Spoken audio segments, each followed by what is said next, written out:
Hello students, मैंने आपको last video में जर्नल एंट्रीज के 3 गोल्डन रूल्स बताए थे।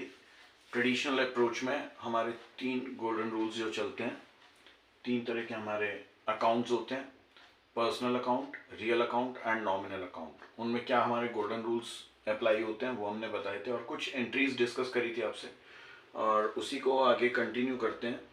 तो एक मैं आपको कंप्लीट क्वेश्चन करा रहा हूँ। उस दिन मैंने आपको फॉर्मेट बता दिया था। एक क्वेश्चन करते हैं। आपके पास में इस तरीके से क्वेश्चन में ऊपर में लिखा हुआ आएगा, enter the following transaction in the journals of XYZ, जो भी कोई नाम हो, और उसके बाद में डेट्स होंगी। आपके ये 5 कॉलम्स होते हैं जर्नल एंट्रीज के लिए। सबसे पहले ऊपर आप यहाँ मेंशन करेंगे जर्नल, एंड आफ्टर दैट आपके ये 5 कॉलम्स होंगे। First date, second particulars, third LF means ledger folio, fourth amount, DR that means debit, amount, CR means credit. Let it be 2018-19, कुछ भी इस तरीके से जो भी आपको गिवन हो, और फिर उसके बाद में आफ्टर दैट जो मंथ गिवन है वो जनवरी। फर्स्ट है given, Ramdas started business with cash. आपके पास फर्स्ट गिवन है, Ramdas started business with cash ₹60,000। एक ओनर है, प्रोप्राइटर है रामदास, उसने बिजनेस शुरू करा है, कैश उसने कितना इन्वेस्ट करा है? ₹60,000। मैंने आपको उस दिन भी बताया था, आपको 2 बातें ध्यान रखनी है। एक होता है बिजनेसमैन और एक होता है बिजनेस। हम एंट्री बिजनेस की कर रहे हैं, ना कि बिजनेसमैन की। तो बिजनेस के पॉइंट ऑफ व्यू से सोचते हुए चलना है। यहाँ पर बिजनेस के पॉइंट ऑफ व्यू से सोचें तो हमारे पास यहाँ पर बिजनेस में पैसा आया, बिजनेसमैन ने इन्वेस्ट करा और बिजनेस में पैसा आया। That means cash account debit to capital account. मैंने उस दिन भी बताया था, डेबिट बिल्कुल पर्टिकुलर्स कॉलम में स्टार्टिंग से शुरू होगा, क्रेडिट में आप 1 फिंगर स्पेस छोड़ करके 2 से फॉलो करते हुए तब लिखेंगे आगे। डेबिट में लेजर फोलियो से जस्ट पहले बिल्कुल DR शॉर्ट में डेबिट को शो करेंगे, क्रेडिट को शो करने की जरूरत नहीं होती है। डेबिट वाले कॉलम में डेबिट के सामने अमाउंट लिखेंगे 60,000, क्रेडिट वाले कॉलम में क्रेडिट के सामने 60,000। आफ्टर दैट हम नरेशन लिखते हैं, हमने ये क्या करा है, किस चीज के लिए एंट्री पास आउट करी है, बीइंग बिजनेस स्टार्टेड। इसके बाद में यहां पर हम एक लाइन ड्रॉ कर देंगे।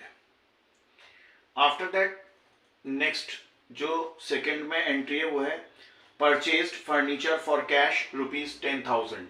आपने ₹10,000 का कैश में फर्नीचर परचेज किया है। जब आपने फर्नीचर परचेज करा तो आपके पास क्या चीज आ गई है? Furniture account debit. आपके पास से गया क्या है? Cash to cash account. Debit what comes in, credit what goes out.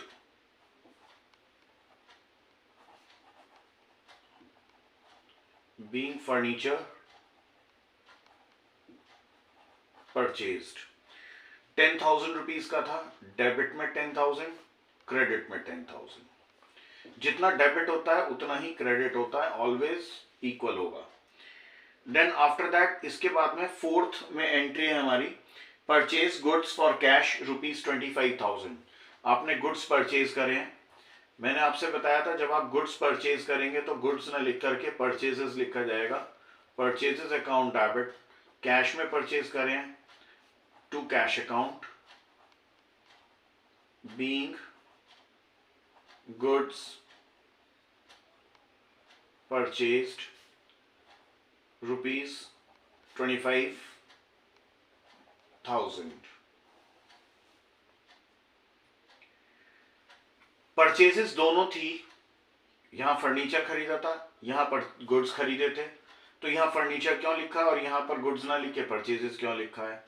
तो ध्यान रखिए, जिस चीज में हम बिजनेस में डील करते हैं, अगर हम वो चीजें खरीद रहे हैं तो हम परचेजेस लिखेंगे, और अदरवाइज उसके अलावा कुछ और एसेट्स खरीद रहे हैं, कोई और चीज खरीद रहे हैं, तो उसका नाम लिखेंगे। फर्नीचर खरीदा था, फर्नीचर लिखेंगे। अगर हम बाय द वे यहाँ फर्नीचर का बिजनेस करते हैं और तब फर्नीचर खरीद रहे हैं, तो तब ये हमारे गुड्स कहलाएंगे, तब हम इसे परचेजेस लिखेंगे, फर्नीचर नहीं। After that fifth, bought goods from Raju ₹15,000। आपने गुड्स परचेज करे हैं,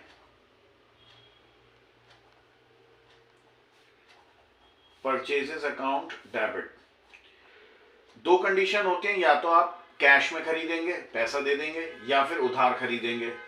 तो अगर कैश में खरीदा है तो टू कैश आ जाएगा, और उधार में खरीदेंगे तो आपने जिनसे खरीदा है उसका नाम to Raju. Debit what comes in, credit what goes out. पैसा जाता तो क्रेडिट करते टू कैश, गया नहीं है कुछ भी तो फिर क्रेडिट द गिवर। हमने जिससे खरीदा है वहां पर हमारा क्या रूल था, वहां पर था हमारा debit the receiver and credit the giver. तो हमें देने वाला कौन है उसको क्रेडिट करेंगे to Raju. Being goods purchased, नाम आ जाने का मतलब क्लियर है कि ये हमने जो गुड्स खरीदे हैं ये हमने क्रेडिट खरीदे हैं, उधार खरीदे हैं, ₹15,000। फिफ्थ के बाद में फिर नेक्स्ट है सिक्स्थ में हैगा सोल्ड गुड्स फॉर कैश ₹36,000। अब हमने गुड्स सेल ऑफ करे हैं, तो हमारे पास डेबिट व्हाट कम्स इन, पैसा आया, कैश अकाउंट डेबिट। हमारे पास से गए क्या, गुड्स। जब हम गुड्स खरीदते हैं तो परचेजेस लिखते हैं, और जब बेचते हैं तो उसको सेल्स लिखते हैं, to sales account. Being goods sold, यहां पर हमने ₹36,000 में गुड्स सेल ऑफ कर दिए हैं।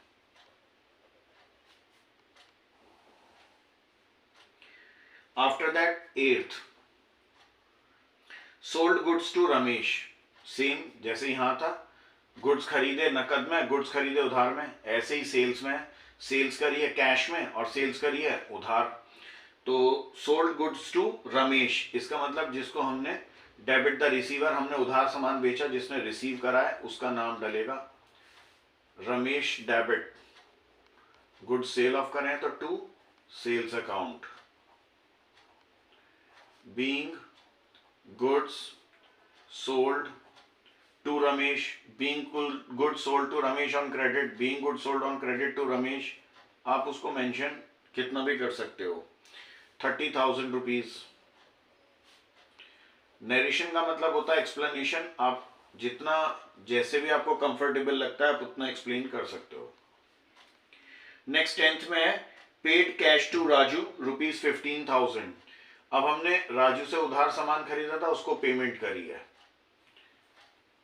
यहां राजू क्रेडिट था, जब इसको पेमेंट करेंगे तो डेबिट द रिसीवर, पैसा रिसीव कर रहा है कौन, राजू, तो Raju debit. Credit what goes out, हमारे पास से क्या गया, cash, to cash account. Being cash paid, being cash paid to Raju 15,000। अब इस 10th के बाद में नेक्स्ट डेट आ गई है हमारी 14th, वही 2019 जनवरी, सब कुछ मेंशन वही सब चलता रहेगा, ये सब as it is same date पर चलता रहेगा। 14th में रिसीव्ड कैश फ्रॉम रमेश। अब इसी तरीके से जैसे हमने उधार सामान बेचा खरीदा था तो उसको पेमेंट करी, अब हमने अगर उधार सामान बेचा हुआ था, सेल्स करी हुई थी, तो उसका पैसा भी तो रिसीव करना है हमें। तो received cash from Ramesh ₹18,000।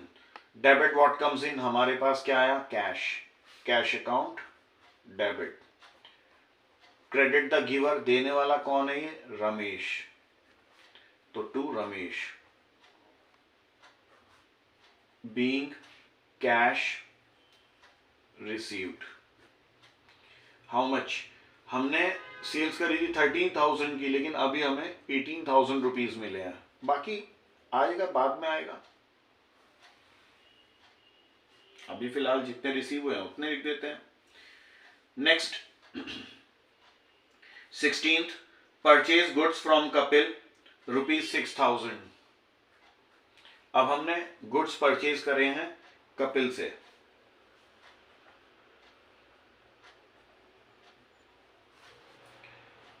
Purchases account debit to Kapil being goods purchased. हमने कपिल से गुड्स परचेज कर रहे हैं ₹6,000 के। 16th के बाद नेक्स्ट एंट्री है 18th को, purchase goods from Kapil for cash ₹8,000। फिर से गुड्स खरीदे हैं कपिल से। परचेजेस अकाउंट डेबिट, लेकिन इस बार नाम नहीं लिखेंगे क्योंकि इस बार हमें गिवन है कैश। अगर कैश खरीद लिए हैं, पैसा हैंड टू हैंड पेमेंट कर दिया है, तो अब इस बात से कोई मतलब नहीं है कि वो किससे खरीदा है। नाम का क्या करना है फिर? पैसा दे दिया, सामान खरीद लिया। Being goods purchased for cash. Eighteenth के बाद नेक्स्ट है 20,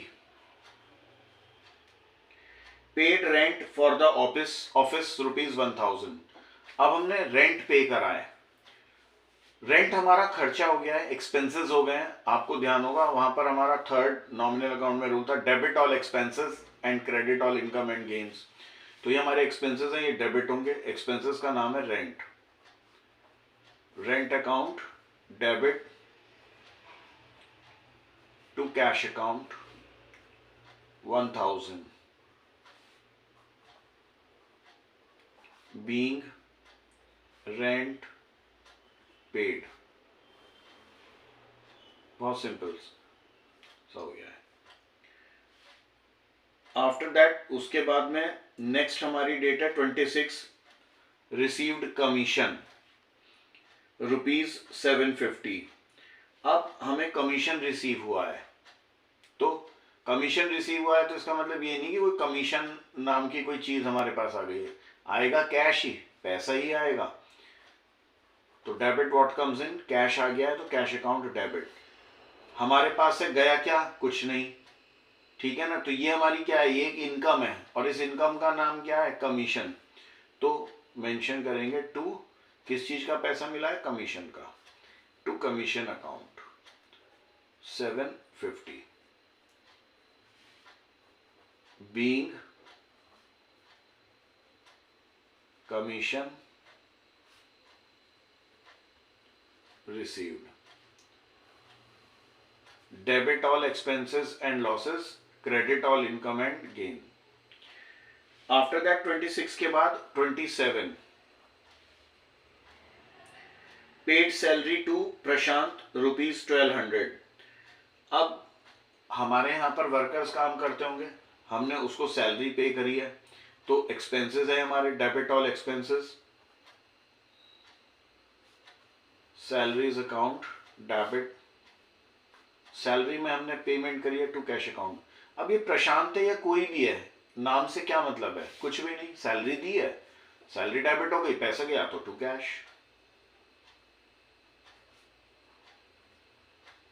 बीइंग सैलरी पेड, हमने क्या करी है? सैलरी पेड करी है ₹1,200। 27 के बाद नेक्स्ट आती है 28, received cash from Ramesh ₹12,000। Ramesh को हमने सेल्स करी थी 30 की, 18,000 ये आ गए थे, 12,000 रह रहे थे, वो भी रिसीव हो गए हैं। कैश अकाउंट डेबिट, किससे आया पैसा? Ramesh, to Ramesh being cash received.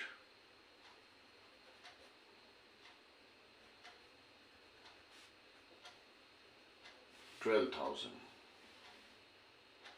18 और 12 30 पूरा हो गया है हमारा। Then after that next page ले लेते हैं। 28 के बाद नेक्स्ट डेट हैगी 29। यहाँ पर वही सब 5 कॉलम्स आप ऊपर हेडिंग लिख लेंगे। Withdrew cash from office for personal use, ये ध्यान से सुनिएगा। विड्रू कैश, कैश निकाला है ऑफिस से, यानी हमने दुकान से पैसा लिया फॉर पर्सनल यूज, अपने घर के खर्चे के लिए। डेफिनेटली देखो, कोई भी बिजनेसमैन है अपने घर का खर्चा कोई कहां से करेगा? दुकान से ही करेगा, अपने बिजनेस से ही करेगा। तो बिजनेस से उसने पैसा निकाला है। जब भी हम पर्सनल एक्सपेंसेस के लिए कुछ भी लेंगे, चाहे वो हम गुड्स ले रहे हैं, चाहे पैसा ले रहे हैं, कुछ भी ले रहे हैं, तो उसको हम नाम देते हैं ड्राइंग्स। उसको क्या बोला जाता है? ड्राइंग्स। तो इसने अपने पर्सनल एक्सपेंसेस के लिए पैसा लिया है तो ड्राइंग्स अकाउंट डेबिट। पैसा गया है तो to cash account. Being cash withdrawn by the proprietor for personal use। तो उसने अपने पर्सनल यूज के लिए कैश विड्रॉ किया है 4,000 rupees.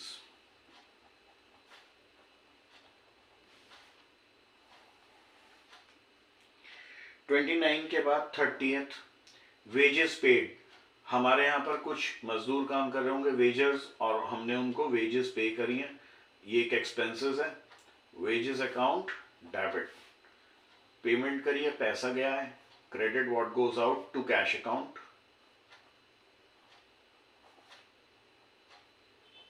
Being wages paid 7,200 rupees.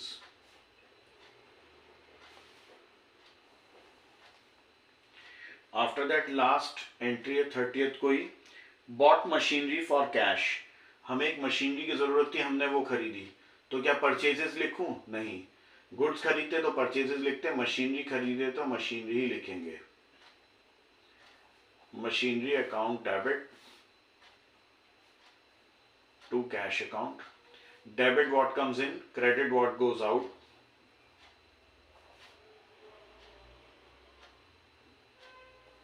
Being machinery purchased ₹8,000। ये हमारी लास्ट एंट्री थी। क्वेश्चन हो गया है खत्म। अब हमें यहां पर एक काम और करना होता है। हमें जितना भी फर्स्ट पेज का टोटल है वो कैरी फॉरवर्ड करके सेकंड पेज पर, और सेकंड का थर्ड पर ले जाना है। ठीक है, तो यहां हम लिखेंगे टोटल C/F, यानी carried forward, total carried forward, और इनका हम टोटल करेंगे। डेफिनेटली हमारा जो बोथ साइड का टोटल होगा वो हमेशा इक्वल होगा। Yes, 5, 10, 16 and 5, 21, carry on 2 and 6, 8, 9, 11, 12, 18, 1,91,000। यही टोटल हम नेक्स्ट पेज में यहां पर ले आएंगे। Total brought forward 1,91,000। अब हम फिर से यहां पर एक बार टोटल करेंगे, टोटल कैरिड फॉरवर्ड, और अब कितना टोटल बैठ रहा है हम उसको चेक करेंगे।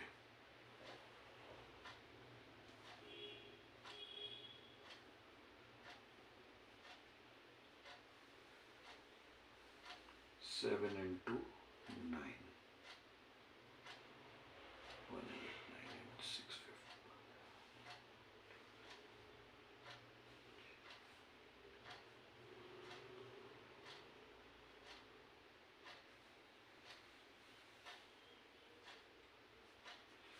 $2,17,950।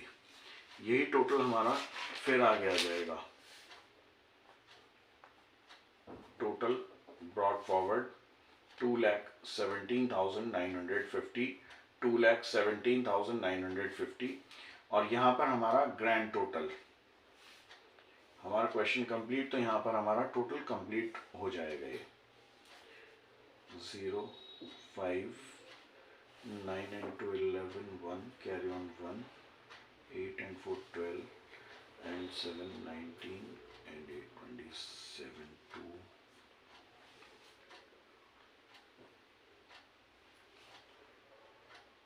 2,37,150। क्वेश्चन हमारा कंप्लीट हो गया है। तो इस तरीके से आपका ये कंप्लीट क्वेश्चन था।